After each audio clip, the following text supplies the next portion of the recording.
IIM UPSC tuitions only in Tirumala IAS institute Chaitanyapuri. Call చేసి ఇప్పుడే join అవ్వండి. పాములు పగబడతాయా? ఇదే ప్రశ్న చాలా సందర్భాల్లో వచ్చినా దీనికి సరైన సమాధానం ఇప్పటికీ దొరకలేదు. కొందరు అవునని మరి కొందరు కాదని అంటారు.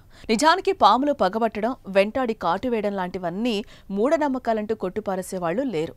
కానీ ఇక్కడ మాత్రం ఓ వ్యక్తిని పాము పదే పదే కాటేస్తుంది.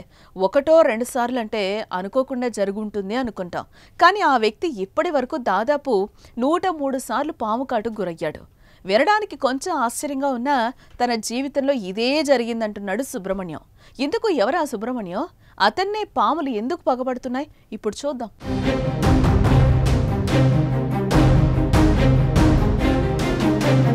చిత్తూరు జిల్లా బైరెడ్డిపల్లి మండలం కుమ్మరికుంట గ్రామానికి చెందిన 47 ఏళ్ల సుబ్రహ్మణ్యం పాము కాటుకు గురవుతున్నాడు. ఇలా 3 దశాబ్దాలుగా పాముల బెడదతో బాధపడుతున్నాడు. ఇప్పటి వరకు సుబ్రహ్మణ్యం దాదాపుగా 103 సార్లు పాము కాటుకు గురైన మృత్యుంజయుడిగా ఉండటం ఇక్కడ విశేషం. ట్రీట్మెంట్ కోసం డబ్బులు ఎట్లా అప్పులు చేసేది కట్టేది, మళ్ళీ కూలి చేసి ఆ అప్పు కడదామని కూడా మళ్ళీ మామూలు అయిపోతుంది. వాళ్ళు అప్పుల వాళ్ళు తట్టుకోలేకుండా 1 ఎకరా భూమి అమ్మేస్తున్నాయి, బోర్ అమ్మేస్తున్నాయి, అంతా కట్టేసి కూడా ఇంకా అప్పులు మిగిలిపోయినాయి. 2 లక్షలు ఉండే మన గ్రూప్ లోన్ చేసుకొని అప్పులు కడుతున్నాయి. అప్పటి నుంచి నాకు వెళ్తే బాగాలేదు, మా ఇంటి ఆయనకి ఇట్లా అయిపోయింది. నా బిడ్డ 11 ఏళ్ళు, నా బిడ్డ కూడా చచ్చిపోదాము అని అంటాడన్న. ఈ పరిస్థితి తట్టుకోలేకున్నా మనకొద్దమ్మా ఈ జీవితం, మనం యాడన్నా చచ్చిపోదాము అని అంటాడన్న నా కొడుకు.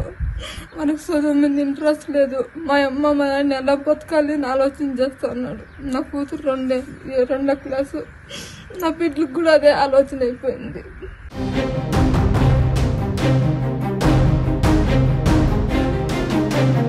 నిరుపేద కూలీ అయిన సుబ్రహ్మణ్యంకు భార్య, 2 పిల్లలున్నారు. కూలీ పని చేసుకుంటూ కుటుంబాన్ని పోషిస్తున్నాడు.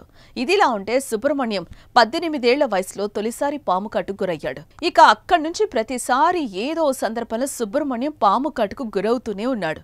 సుబ్రహ్మణ్యం ఏ పొలంలో పనిచేస్తున్నా, ఎక్కడున్నా అక్కడికి వెతుక్కుంటూ వచ్చి పాములు ప్రత్యక్షమై కరుస్తూ ఉండటం వింతగా మారింది. ఇలా ఏకంగా 103 సార్లు నాగుపాముతో పాటు వివిధ రకాల విషసర్పాల కాటుకు గురైన సుబ్రహ్మణ్యం మాత్రం ప్రాణాలతో ఉండటం ఆశ్చర్యానికి గురిచేస్తోంది. ఈ స్కూల్ ఏమో అవమానం చేసి నా బిడ్డలని మాట్లాడతాడు. చచ్చిపోదామమ్మ, మనం నాకు ఇల్లు లేవు, ఆకిల్లు లేదు, అప్పు చేసి సీట్లు వేసుకున్నాను. గవర్నమెంట్ తరఫున ఏ సహాయము మాకు అందలేదన్న. బతుకాలని ఆశ కూడా పోతా ఉంది మాకు.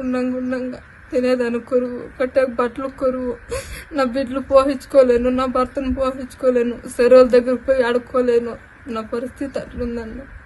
ఏదో గవర్నమెంట్ తరఫున ఏమన్నా సహాయం చేస్తానని కోరుకుంటున్నాను.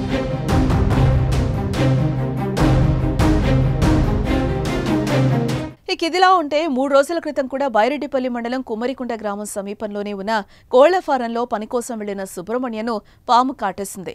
దీంతో ముచ్చటగా 103వసారి పాము కాటుకు గురైన సుబ్రహ్మణ్యను భార్య, గ్రామస్తులు వెంటనే ఆసుపత్రికి తీసుకెళ్లడంతో అపాయం నుంచి బయటపడ్డాడు.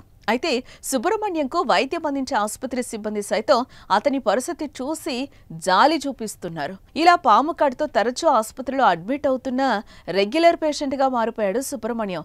అయితే ఒంటి నిండా పాము కాట్లకు గురై వస్తున్న సుబ్రహ్మణ్యాన్ని ఎందుకు పాములు కాటేస్తున్నాయో అర్థం కావడం లేదని డాక్టర్లు సైతం తలలు పట్టుకుంటున్నారు. అది ఎందువల్ల కరుస్తుందో మాకైతే తెలియదన్నా. పూజలు చేపిస్తాను, మాలేపిస్తాను, కావడెత్తిపిస్తాను, కుక్క సుబ్రహ్మణ్యం గుడికి పంపిస్తాను, అన్ని పూజలు చేపిస్తాను, పుట్టుకు తెను పంపిస్తాను. ఎన్ని పూజలు చేసినా దానికి పరిష్కారం చెప్పేవాళ్ళ కనపడలేదన్న. కొంచెం హాస్పిటల్కి అయితే ఇట్లా చూపించేదానికి కొంచెం అప్పులు చేసి పెడతా అన్నానన్న. కానీ ఎంత ఖర్చు అయినా బాధ లేదు.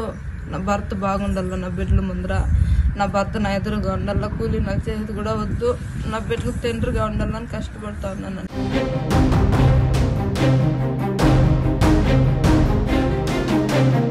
మరోపక్క ఇలా పలుసార్లు పాము కాటుకు గురి కావటంపై కుటుంబ సభ్యులు భయాందోళనకు గురవుతున్నారు.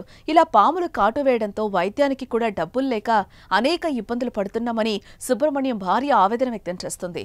రెక్కాడితే కాని డొక్కాడని కుటుంబం తమదని, అలాంటి తమ కుటుంబంపై ఆ నాగదేవత ఎందుకు పగబట్టిందో అని కన్నీరు మున్నీరుగా విలపిస్తున్నారు. అయింటుందన్న, దగ్గర 2-3 లక్షలు అయింటుంది. ఒక గుడిని తిప్పలేదన్న. ఎవరు వచ్చి ఈ గుళ్ళో బాగా చూస్తారు, బాగా చెప్తారు అంటే వాటికంతా తోడుకోపోయినాను. అన్ని బాధలు పడినాను, అప్పులు చేసి చాలా ఇబ్బందులుగా పడుతా ఉన్నాం మేము.